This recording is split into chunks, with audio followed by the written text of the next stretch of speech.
What's up, nerds and nerdettes and wee little nerdlings all?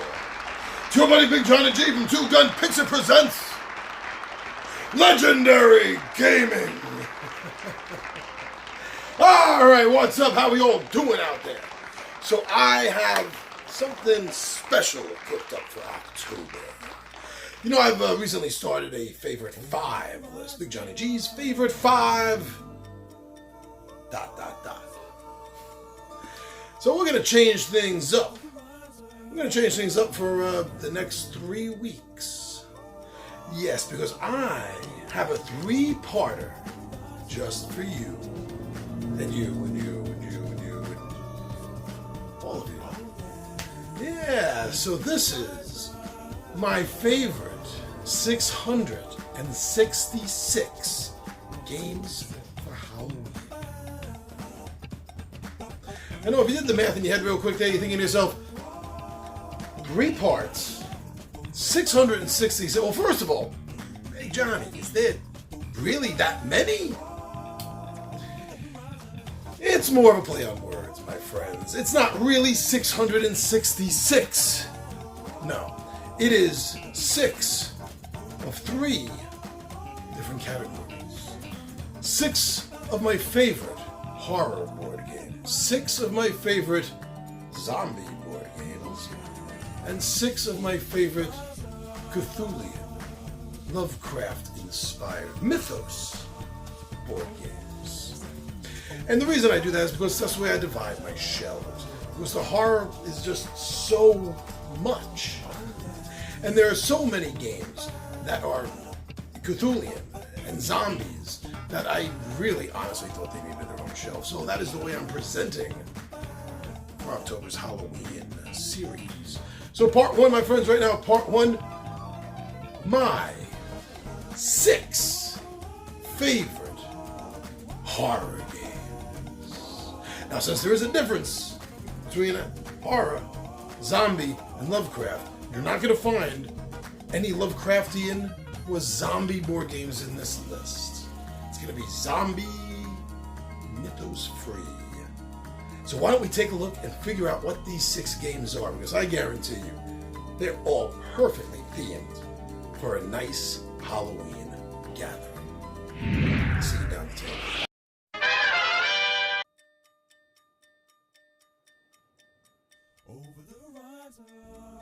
Alright, here we are down at the table, my friends, and we are going to be discussing, as I said, my personal 6 favorite horror-themed games. Perfect for Halloween.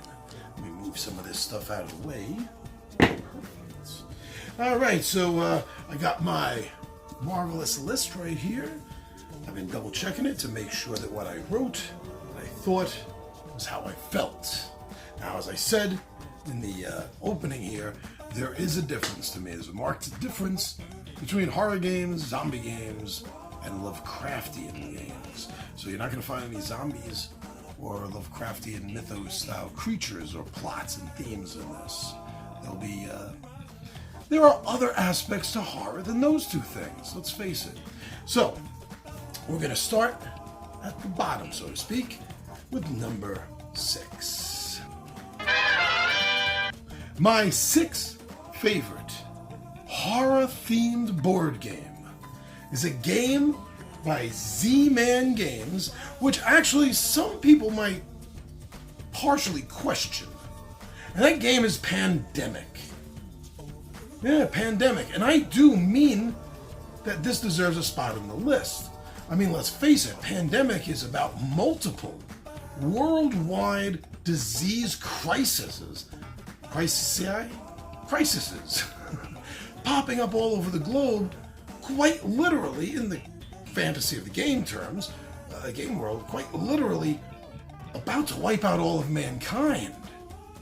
And it's literally up to you and your friends. There's usually one power gamer. But it's up to you to stop it. So I think that it qualifies. And that's why it got a spot. I mean, it just squeaked in at number 6. But Pandemic, a 2 to 4 player game, Now you can play 5 players if you have the expansion.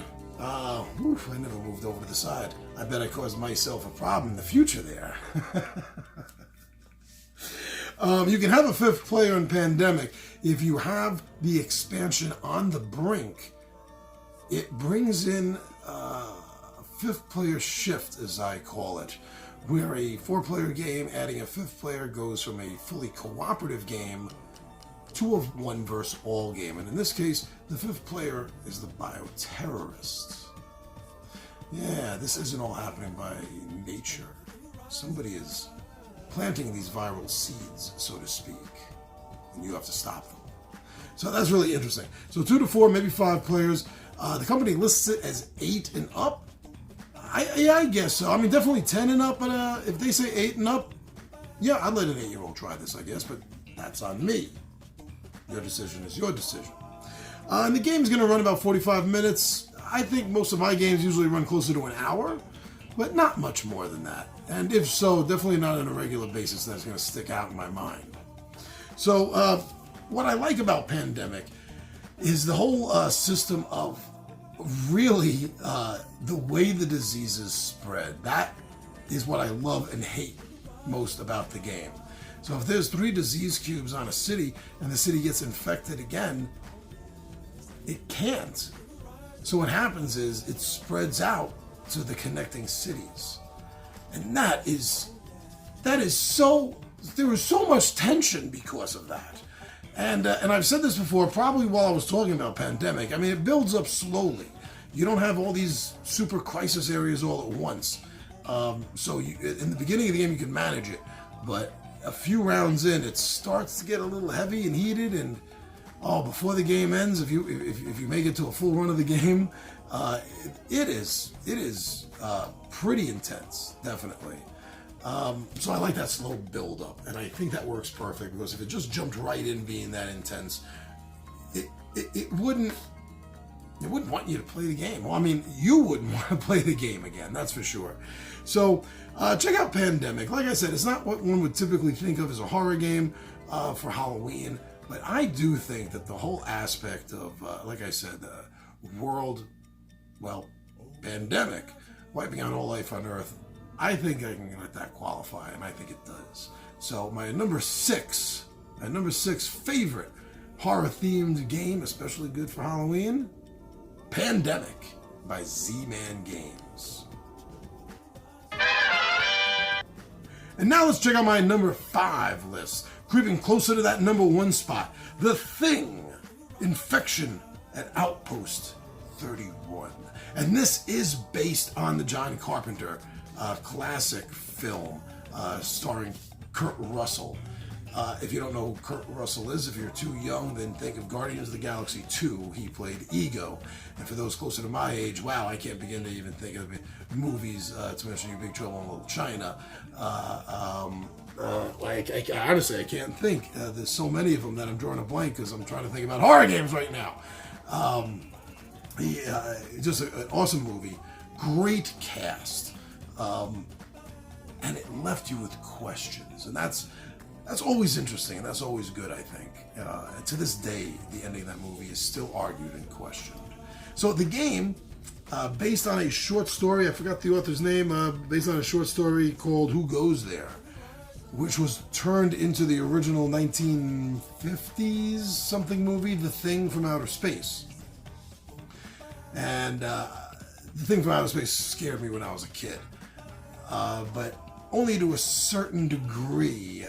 But this version, if I had seen the John Carpenter version when I was a kid, it would have left scars. Definitely would have left scars. So the idea of the movie is there's an alien life form. It is like a virus, and it infects you and just takes over your body on a completely genetic and molecular level. It overtakes you and it imitates you in order to get close to others to do the same thing to them. A really fantastic idea of populating a planet. I mean, that's for sure. But extremely deadly to the populace that you're overcoming and absorbing. I don't know. So now this all happens in the Antarctic, an Antarctic outpost. So the game plays that up great. It's a hidden role game, hidden trader game, and nobody knows at the beginning of the game who is the aliens and who isn't. So there's a whole big issue of trust going on from the moment you step into the front door of this game, I'm telling you. And I like that. I do like that in game. I like the hidden trader games. Unfortunately, none of the 20-sided warriors trust me in hidden trader games. No matter what I say or do, they just always naturally assume it's me. Don't know what I've ever done to deserve that. I guess I've tricked them one too many times. But this game captures the feel of the movie, right down to the fact that the outpost ends up burning down around you while you're trying to not escape. Not escape? No, you guys don't want to leave. If you leave, one of you might be it. And you'll be taking it into civilization. And at that point, life's over for humans. So the point of the game is you have to make sure, you got to know damn well who's escaping is human. There can be no doubt in your mind. So during the course of the game, it's done in 3 phases, and during the course of this, you're trying to figure out who's on your side and who isn't. Whether your side is the aliens or the humans. And it uses a style where everyone has to pitch in a card, similar to what we see in Shadows over Camelot and the Battlestar Galactica board game. So, and then an extra card is added in, all shuffled up, so nobody knows which card came from which player when they're drawn. So you really have to start figuring out by who you bring with you on certain missions and which ones pass, which ones fail. But meanwhile, I mean, the humans all have to play cards that are going to help them, but the aliens can play a helpful card, cannot play a helpful card. And it's good to play helpful cards every now and then, especially in the beginning of the game, the first turn or two, because you want to throw them off. You don't want any suspicion on you. So this game captures that feel that does work so well, as I said, in Battlestar Galactica and Shadows over Camelot, that I think it works great. And the theme that it's overlaid with, and it's, no, not overlaid with, and it's actually joined with, because it seems like one whole creature. It works so well. This game, we played this game and we loved it. Myself and T-Bone are the only ones, I believe, that saw the movie, at least fully. Much less we've seen the movie countless times. And both of us thought, from being fans of the movie, that it translated beautifully. So, if you like hidden trader games, and this game plays up to 8 players. Now, you want to be careful. This is a 4 to 8 player game, but the company, by the way, the company is Mondo Games and Project Raygun. They listed as 17 and up as their suggested age. So you're not going to want to take this out, throw it down on the table when the kids are around, I guess. But that's up to you. You know your kids. You make your own decision. And the game should last about 60 to 120 minutes. I think our first game went a little over 2 hours, maybe 2.5 hours. But, it's a first game. You have to expect it's going to go longer because you're learning the rules. You're new to everything. So that was my number 5. Horror game. Favorite horror game. Especially good for Halloween. My number 4 pick. We're getting closer now, aren't we? My number 4 pick. My favorite horror-based game.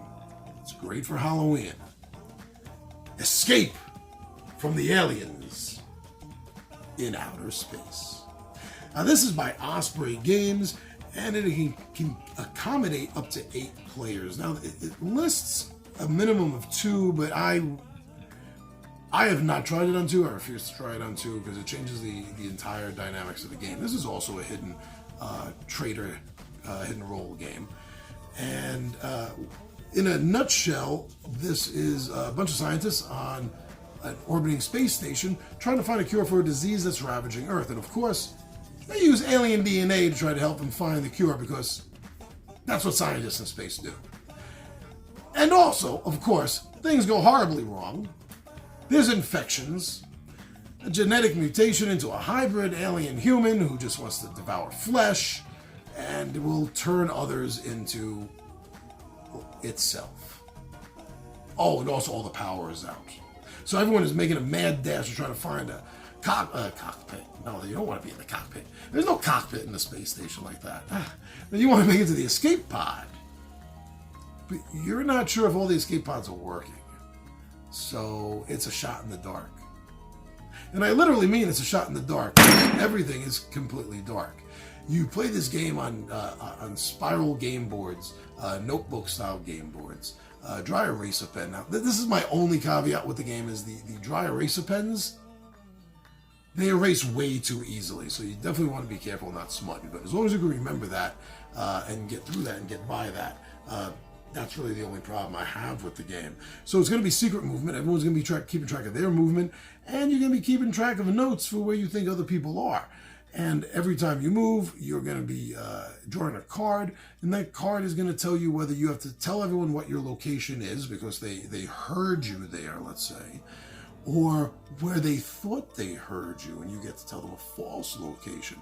And there's a few other cards that allow you to do a couple of things, bend the rules sort of a little bit of a way, and that's the same thing with the characters. Half the characters, cards that you can blindly pick from, because that's what you're doing, will be the humans, the engineers, the scientists, the military kind of style security that were up there. So they each have their own little ability.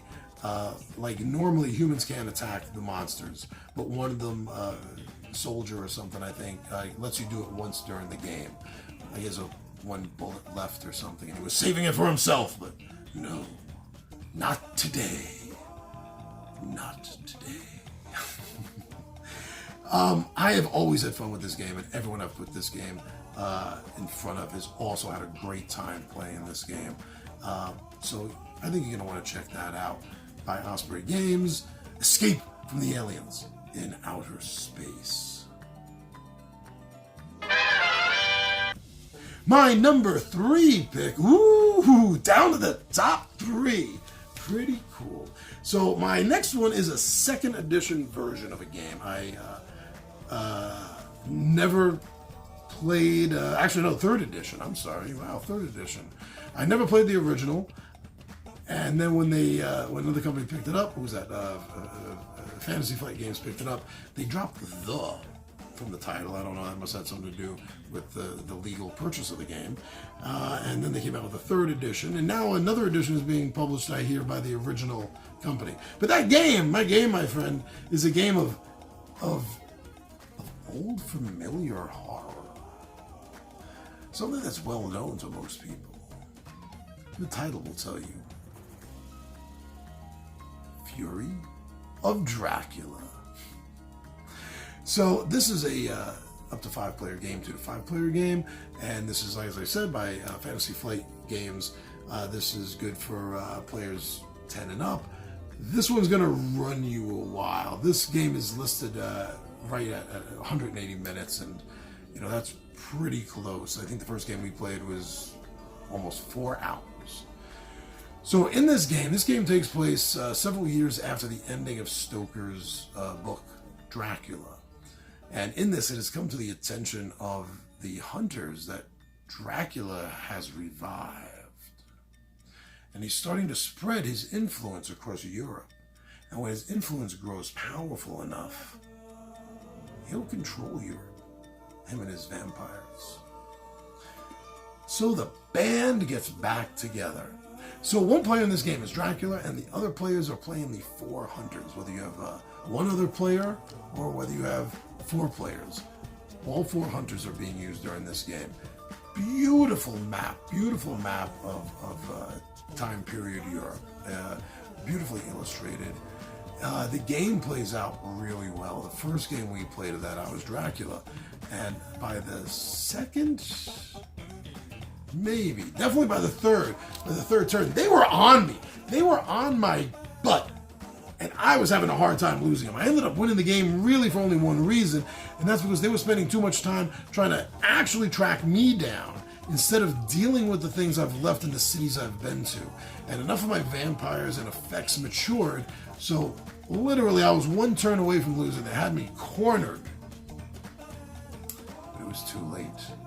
My influence overtook your no one. It's a really fun game. It's a cat and mouse game. You are tracking down someone you don't see on the board, but you're seeing the effects that are left behind them. And then you have to deal with them. Otherwise, Dracula's going to win. Trust me. If you don't deal with his effects, with his little situations he puts out for you, he's going to win the game. Yeah. So this was really fun, and I really want to get this to the table more often because it deserves to be played more often. I think every one of my players deserves to have a chance to feel what it's like to play the undead in this, to be the one that we're all tracking down. So Fury of Dracula by Fantasy Flight Games, that is my number 3 for my 5. See, I almost did it. For my 6. There you go. For my 6 favorite horror games that are perfect, I think, for Halloween.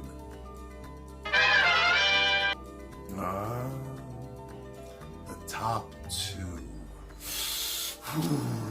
Can you feel the spiders crawling all over you? The top 2. And number 2 in the top 2. Lucidity. 6-Sided Nightmares. And this is by Renegade Studios and Foxtail Games. I almost said Foxtrot. And I'm not much of a dancer. Foxtail Games. They bought this game that I am really sorry that I passed up on Kickstarter. If I could go back and tell myself to back this game, I would do that in a heartbeat. And I'm not much for one who believes in changing the past, but this isn't so far long ago, and I don't see the ripples changing too much. Okay, everything seems the same. So Lucidity, 6-Sided Nightmares, you are a dreamer, and you are delving into the dream world to collect its power. But there are others doing the same thing. This is not a cooperative game, my friends. While you're trying to accumulate this power, there are nightmares. And this nightmare, there's several of them to choose. You're facing one in each game. And these nightmares are trying to corrupt you. Yeah. They really, really want to get inside you and under your skin and part of your very being. And you, generally speaking, want to get as much power as you can and get the heck out of Dodge. But being overtaken by a nightmare is not the end of the game. No. You become a nightmare. You are a vessel of the nightmare itself, and now you're playing a completely different game. You have different rules, different things that you can do, and pretty much everything you get to do messes with the other player and their dice set. Yeah. And you're getting them to also become a nightmare. This game is so much fun. That is why I wish I had backed it on Kickstarter, and I wish it did even better. And it did great on Kickstarter, and I wish it did even better than it did, and that I had been a part of it. But sadly, no, that's not the way the dice rolled on this one. Lucidity is a game for 1 to 4 players, ages 14 and up, and this game will take you under an hour. Under 4, I think they list, 40 minutes? They list 20 to 30 minutes is what they list, and that's once you know the game. And when I say that, I mean like after one game in, you'll be playing this game in 30 minutes and under. That's for sure. So it's a dice set collection game is what you're doing. You're trying to get certain dice, certain colors to match up certain symbols, and that's fun because come on, we all love chucking dice. It's the sound, the feel, yeah, it's fun. So that was my number 2 pick for my 6 favorite horror games that are pretty cool for Halloween. We're here. We made it. You took this trip with me. We are finally at the destination, my friends. And the destination is not a pretty place. Oh, it is decrepit.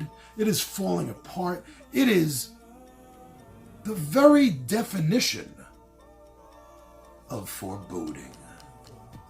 But enter we must. My number one favorite Halloween horror game to play. It's been around for a few years. Had a little bit of a resurgence lately. Finally had an expansion.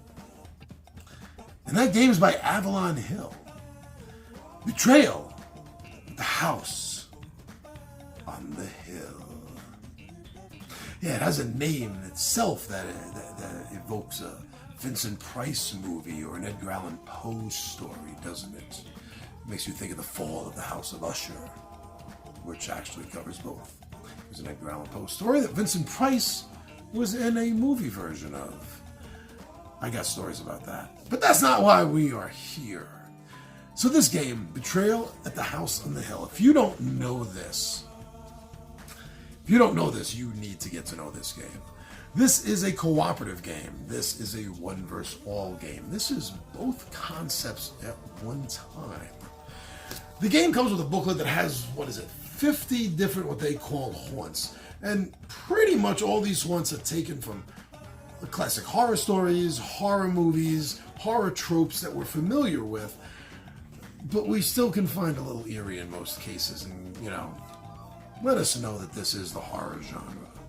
So the idea is you and your friends are investigating this old house on the hill. While you're investigating it, you're laying the card tiles down. There's a tile laying game, so the house is always going to look different. It has the main floor you walk in on, it has a basement, it has an attic. Now if you get the expansion, you have the Widow's Walk, the very top roof outside. And while you're investigating, strange things happen while you're finding item cards and drawing omen cards when you enter certain rooms that have the right symbol on it. The omen cards is really what drives this game. So while you're investigating, you're collecting stuff, you're getting equipment, items, and abilities under your belt, so to speak. But there's a fair number of rooms that have this little symbol on it. And when you enter those rooms, you have to draw an omen card. And the omen cards always have something a little creepy going on about them. But every time you get one of these, you have to roll the dice. And the more of these rooms and these symbols that you've uncovered, the more dice you have to roll. And the higher the number you get, the worse it's going to be. Because you're finally going to roll and make a high enough number where the haunt is revealed. You're finally going to learn exactly what's been going on in this house and all the strange occurrences that you've been having there, you and your companions. Now, at this point, the book is read, and it'll tell you who the betrayer is. See, that's the beauty of this game, is unlike other games that they have a betrayal mechanism, you honestly don't know if you're the betrayer until the very moment, the act of betrayal itself. And that is really fun. So the betrayer leaves the game room and reads from his own betrayal book exactly what's going on, what he or she is doing, why they're doing it, what they can do to the other players, what the other players can do to them, how they can win, and how the other players can win. Meanwhile, the players are reading their own book with their survivor point of view. What you've discovered that this guy or girl is doing, what their nefarious plot is, and how you can stop it and how they can stop you. And at that point, one versus all mania. We have had so many exciting games of this. And not every game actually has a betrayer. There was one I remember where by the end of it, when the haunt was revealed, the entire house shook like it was an earthquake, but it got lifted into the air. And you found that a giant rock, from like Sinbad stories from Arabian mythology, the gigantic eagle that can snatch away elephants, that a rock has claimed the house and flown off with it. And no matter how many players there are, there was one less parachute. So that's kind of where the betrayer mechanism comes in, is because one of you ain't getting that parachute. You're gonna be damn well sure that it's not you who doesn't get it. That was a double negative. You understand what I mean. And during that game, everyone got out except me and, was it Alex? Was it Kyle? I can't remember. But we we literally just kept stealing it back and forth from each other until it got to the point of no return, and we ended up feeding the baby rocks. I mean ourselves. We were fed to the baby rocks. So you never know what it's going to be. It could be a Cthulhian cult. It could be a giant rock carrying the house off. It could be an ancient spirit ghost that's cursed the house. It could be possession. It could be werewolves. You don't know. And that makes it darn exciting. And if you get the expansion, you get a whole extra 50 haunts on top of that. So this game doesn't get cold and tired fast, that's for sure. Betrayal of the House on the Hill. As far as horror-based games go, right now, that's number 1 on my favorite list. Let's see where it is next year. All right, my ghouls and ghoulettes and wee little ghoulings all. I hope the macabre month of October fares you well. Hope there are many treats. I also hope there's many tricks. Thank you for following us on Facebook, Instagram, and Twitter. And of course, thank you for subscribing to Two Gun Pixie here on YouTube. Thank you for liking and commenting. And most of all, the biggest compliment, as I've been saying lately, is see when you guys share our videos. Let your friends and the other social media sites that you're on, let them know what you think of these videos, how you like them. Or, heck, maybe you don't like us. Maybe you make fun of us. Go ahead. Share it. So when you look at this old guy, he thinks he knows games. I don't care. You're still sharing it. Thank you, my friends. I'm your buddy Big John G. Two Gun Pixie presents Legendary Gaming. And I am